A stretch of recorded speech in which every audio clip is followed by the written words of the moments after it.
NATO ने अब Moscow पर हमले की प्रैक्टिस शुरू कर दी है और इसके लिए दुनिया के सबसे खतरनाक फाइटर जेट को एक नए रोल में तैनात कर दिया गया है। ये फाइटर जेट अब ऐसी जगह से ऑपरेट कर रहा है जिसके बारे में पुतिन ने सोचा तक नहीं होगा।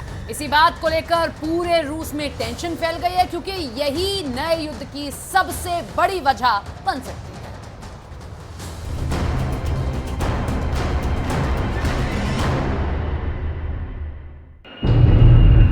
ये उत्तरी यूरोप है और यहां फिनलैंड की सड़क के ऊपर कुछ बहुत ही खतरनाक हो रहा है।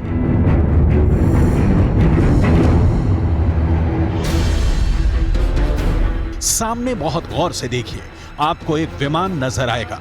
ये दुनिया का सबसे खतरनाक फाइटर जेट है और फिनलैंड के उस हाईवे पर जहां गाड़ियां 200 किलोमीटर की रफ्तार से गुजरती हैं, वहां ये फाइटर जेट अचानक लैंड करता है। इस लैंडिंग के बहुत बड़े मायने हैं, क्योंकि अब ये हाईवे आम हाईवे नहीं रहा। ये हाईवे अब नाटो और रूस के बीच युद्ध का हाईवे बन चुका है। इसी हाईवे से रूस पर हमले की तैयारी हो रही है। डर है कि ये हाईवे अब वर्ल्ड वॉर का लॉन्चिंग पैड भी बन सकता है। इस हाईवे पर वो फाइटर जेट उतारा गया है जो नॉर्वे को अमेरिका से मिला है। ये F-35 स्टेल्थ फाइटर जेट है और यहां फिनलैंड के हाईवे पर उतरने के बाद इस लड़ाकू विमान ने साबित कर दिया है कि इसे हाईवे से भी लॉन्च किया जा सकता है।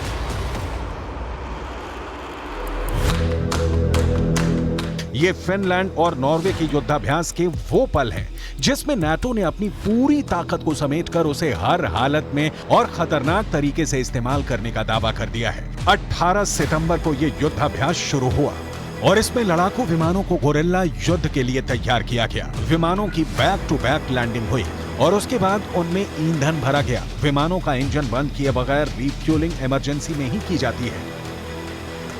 ऐसा युद्ध के दौरान ही किया जाता है। इसे कहा जाता है हॉट पिट रिफ्यूलिंग। इसके बाद विमान फिर से टेक ऑफ कर जाते हैं। ऐसे ही लड़ाकू विमान एक हमले के बाद दूसरे हमले के लिए तैयार किए जाते हैं। इसी दौरान एक टाइफून फाइटर जेट भी आता है और वो टच डाउन करके फिर से उड़ जाता है। ऐसे ही इस जहाज ने भी साबित कर दिया कि ये इस हाईवे से ऑपरेट करने के लिए तैयार है। रूस के लिए ये युद्धाभ्यास इसलिए खतरनाक है क्योंकि फिनलैंड और रूस के बीच करीब 1300 किलोमीटर का बॉर्डर है और यहां पर नाटो का ऐसा युद्धाभ्यास साफ साफ मैसेज है कि मॉस्को पर हमले के लिए विमानों को ऐसे ही हाईवे से लॉन्च किया जा सकता है। फिनलैंड को इसी वर्ष नाटो में शामिल किया गया है और वो अब अमेरिका से ऐसे ही 64 F-35 फाइटर जेट खरीदने की तैयारी कर रहा है। सवाल है कि क्या रूस के लिए ये बहुत बुरी खबर है? 23 सितंबर की सुबह पुतिन उठे तो ये वीडियो देखकर वो जाहिर है बेचैन हो गए होंगे। पुतिन के सामने नाटो की ये नई ताकत है, नॉर्वे और फिनलैंड के बहाने ही सही, लेकिन ये समझना बहुत जरूरी है कि बाइडेन अब अपने सबसे खतरनाक हिटमैन से पुतिन को क्यों डरा रहे हैं। वो पुतिन को डायरेक्ट चैलेंज क्यों कर रहे हैं और इस खतरे का लेवल क्या है। आप इस बहुत ही खतरनाक फाइटर जेट के बारे में जान लीजिए, क्योंकि अमेरिका और रूस के भी किसी भी बड़ी टक्कर में अमेरिका सबसे पहला वार इस फाइटर जेट से करना चाहेगा। F-35 अमेरिका का स्टेल्थ फाइटर जेट है जो रडार की पकड़ में नहीं आता। यही इसकी सबसे बड़ी खासियत है। दुश्मन का विमान इसे नहीं देख पाता और ये उसको पहले ट्रैक करके उस पर हमला बोल सकता है। दुश्मन के ठिकानों के करीब भी ये रडार से बचकर पहुंच सकता है और वहां बिना ट्रैक हुए हमला कर सकता है। अमेरिका ने ये जहाज अब नाटो के कई देशों को सप्लाई कर दिए हैं और इसीलिए रूस और अमेरिका की टक्कर में अगर कोई हवाई हमले की अफवाह, F-35 की अधिकतम रफ्तार करीब 2000 किलोमीटर प्रति घंटे है। अमेरिका के पास अभी करीब 500 F-35 विमान हैं, लेकिन अमेरिका अब अपनी पूरी F-16 फ्लीट को F-35 से बदलना चाहता है और उसकी तैयारी है कि अमेरिका की एयरफोर्स में ऐसे करीब 2500 विमान होंगे। अमेरिका अब नाटो के अलावा अपने कई करीबी देशों को इस विमान से लैस कर चुका है, जिसमें इजराइल भी है, जापान भी है और दक्षिण कोरिया समेत 9 देश हैं। इसलिए अमेरिका का इरादा साफ है कि वो पूरे यूरोप को इसी फाइटर से बचाना चाहता है। नॉर्वे और फिनलैंड ने अब हाईवे पर इस जेट को उतारकर रूस के खिलाफ अपनी तैयारी दिखा दी है। ये आपके सामने दुनिया का सबसे खतरनाक, सबसे डेंजरस फाइटर जेट F-35 है। ये 5th generation multi role combat aircraft भी है। इस एक लड़ाकू विमान की कीमत 1000 करोड़ रुपए के करीब है। ये अमेरिका का सबसे महंगा फाइटर प्लेन है। ये एक स्टेल्थ फाइटर जेट, जी हाँ, ये एक स्टेल्थ फाइटर जेट है, जिसका साफ तौर पर मतलब हुआ ये कि रेडार इसे ट्रैक नहीं कर पाएगा, जो रेडार की पकड़ में नहीं आएगा। और इसकी बॉडी पर एक खास किस्म की कोटिंग होती है जो कि रेडार तरंगों को एब्जॉर्ब कर लेता है, सोख लेता है। और इसके अलावा इस फाइटर जेट का रेडार, एवियोनिक्स और सभी सेंसर जो हैं वो बहुत मजबूत होते हैं और इसी वजह से ये दूर से खतरे को सेंस कर लेता है। लेकिन इसके अलावा इसकी क्या खासियत है? पायलट का हेलमेट भी बहुत खास होता है, जिसकी कीमत 3 करोड़ रुपए होती है। देखिए, ये कॉकपिट है और कॉकपिट में पायलट जब बैठता है तो एक खास तरह का हेलमेट लगाता है, जिस हेलमेट की कीमत 3 करोड़ रुपए के आसपास होती है। F-35 में मिसाइल बॉडी के अंदर छुपाई जा सकती है, जिसे इंटरनल बे में छुपाकर रखा जाता है। और इसके अलावा यहां और भी हथियार रखे जाते हैं ताकि दुश्मन को रेडार सिग्नेचर ना मिले। और इसके अलावा इसके विंग्स की अगर बात करें, ये देखिए, इसके विंग्स अगर आप देखेंगे तो इसके विंग्स में 10 रेडियो एंटीना है, यानी कि 10 दिशाओं से भी अगर दुश्मन अटैक करने की सोचे तो दुश्मन के रेडार की वार्निंग पहले ही पायलट को मिल जाए और वो अलर्ट हो जाए। F-35 का कंप्यूटर सिस्टम की अगर हम बात करेंगे तो इसका जो कंप्यूटर सिस्टम है वो हैक प्रूफ है, यानी कि इस पर दुश्मन निगाह नहीं डाल सकता, इसे हैक नहीं कर सकता, जिस पर दुश्मन इलेक्ट्रॉनिक अटैक नहीं कर सकता। यानी कि ये हैक नहीं किया जा सकता है, किसी भी तरीके से कंट्रोल नहीं किया जा सकता है। इसकी अधिकतम अगर रफ्तार की बात करें तो 2000 किलोमीटर की इसकी रफ्तार है पर आवर की, यानी कि अंदाजा लगा सकते हैं कि कहते हैं कि बिजली की रफ्तार से ये आगे बढ़ता है और ये 50,000 फीट की ऊंचाई तक उड़ सकता है। अब इन विमानों को हाईवे पर उतारकर नाटो ने बता दिया है कि उसकी तैयारी हल्की नहीं है, वो रूस को लेकर बहुत ज्यादा गंभीर है। किसी भी युद्ध में दुश्मन के एयरबेस सबसे पहले टारगेट बनते हैं। नाटो को डर है कि युद्ध के हालात में पुतिन का पहला हमला उसके हवाई अड्डों पर करेंगे और फिर उनकी कमर तोड़कर रख देंगे। विमान की लाशें उनके हैंगर में बिछा दी जाएंगी और फिर यूरोप के आसमान पर पुतिन का कब्जा हो जाएगा। अब आइडिया ये है कि ऐसे हाईवे को भी एयरबेस के तौर पर इस्तेमाल किया जाए, जहां पुतिन के लिए बमबारी करना आसान ना हो और फिर काउंटर अटैक के लिए मौका भी हो और विमान भी हो। पूरे यूरोप में पुतिन को लेकर दहशत बहुत ज्यादा है, इसमें कोई दो राय नहीं है।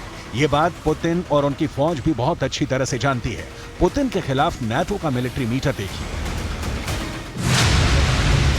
अब तक ये नाटो का डिफेंसिव या रक्षात्मक नीति पर चलता रहा है। यूक्रेन की आड़ में रूस से लड़ता रहा है, लेकिन अब इसके मीटर का कांटा आक्रामक वाले दर्जे पर पहुंच चुका है। हाल ही में नाटो ने एयर डिफेंडर नाम का युद्धाभ्यास भी इसीलिए किया था। यही वजह है कि यूरोप से अब बहुत ही खतरनाक फाइटर जेट भी लॉन्च हो रहे हैं। ये वीडियो पुतिन को डरने पर मजबूर कर सकता है, क्योंकि खतरा परमाणु हमले का भी है। ये अमेरिका का F-35 है।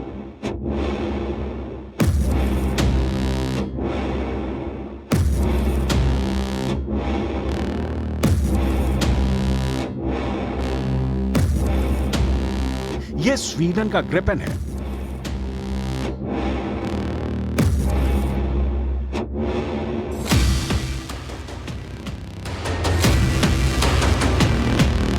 ये ब्रिटेन का यूरोफाइटर है। यहां जर्मनी का यूरोफाइटर भी है। ये फ्रांस का राफेल फाइटर जेट है।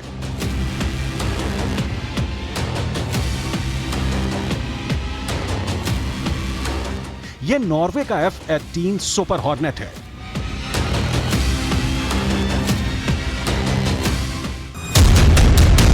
ये बेल्जियम का F-16 है।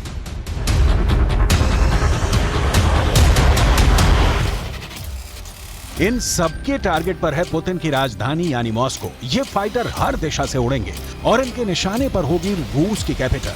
रूस पर सबसे बड़ी बमबारी के लिए यूरोप और नाटो की एयरफोर्स पूरी तरह से तैयार है। अगर ये विमान रूस की सरहद में घुस गए तो क्या होगा? क्या पुतिन इन्हें रोक पाएंगे या मॉस्को पर ऐसी बमबारी करेंगे कि नौबत वर्ल्ड वॉर की आ जाएगी?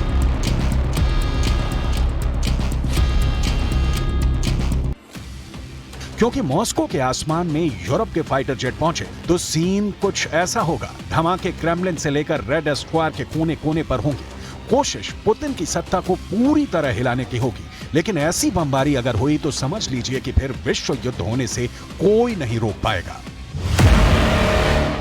रूस पर हमले के बारे में अब तक नाटो ने सोचा नहीं था, लेकिन यूक्रेन के युद्ध में हुई तबाही के बाद पूरा नाटो डरा हुआ है। उसे लगता है कि पुतिन को डराने के लिए जरूरी है कि आक्रामक नजर आया जाए, नहीं तो पुतिन यूक्रेन की तरफ पूरे यूरोप को भी कच्चा खा जाएंगे। इसलिए यूरोप को बचाने का पूरा दारोमदार बाइडेन पर है और अमेरिका के स्टेल्थ फाइटर F-35 पर है। अगर अमेरिका F-35 लाया है तो पुतिन इसके खिलाफ अपना सुखोई 57 फाइटर जेट लाएंगे। यह बहुत बड़ी टक्कर होगी। दुनिया के सबसे आधुनिक फाइटर जेट अगर एक दूसरे के सामने उतरेंगे और उनका आमना सामना हो गया तो ये यूरोप के आगे की टक्कर होगी। ऐसे हालात में विश्व युद्ध को रोकना मुश्किल हो जाएगा और नौबत परमाणु युद्ध की भी आ सकती है। यह डर इसलिए क्योंकि इन फाइटर जेट्स की वजह से यूक्रेन से भी बड़ा युद्ध होने का खौफ बढ़ने लगा है। ये दोनों फाइटर जेट दुनिया के सबसे खतरनाक लड़ाकू विमान माने जाते हैं। सुखोई 57 पुतिन का सबसे आधुनिक जेट है, जबकि F-35 दुनिया का सबसे आधुनिक फाइटर माना जाता है। ये दोनों ऐसी रेंज में एक दूसरे का मुकाबला करेंगे जहां 100 किलोमीटर दूर से एक दूसरे पर हमला किया जाए। सुखोई 57 और F-35 की लड़ाई में पूरा रोल रडार का होगा और इसमें बियॉन्ड विजुअल रेंज वाली मिसाइल इस्तेमाल होंगी। सुखोई 57 और F-35 ये दोनों ही स्टेल्थ फाइटर जेट हैं जो रडार की पकड़ में नहीं आते। इन दोनों का मुकाबला हुआ तो रूस और अमेरिका की टेक्नोलॉजी की टक्कर भी होगी।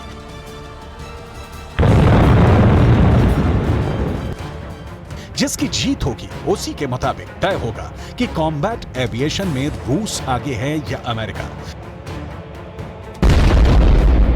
लेकिन इस सबसे बड़ी जंग में दुनिया तबाह हो जाएगी।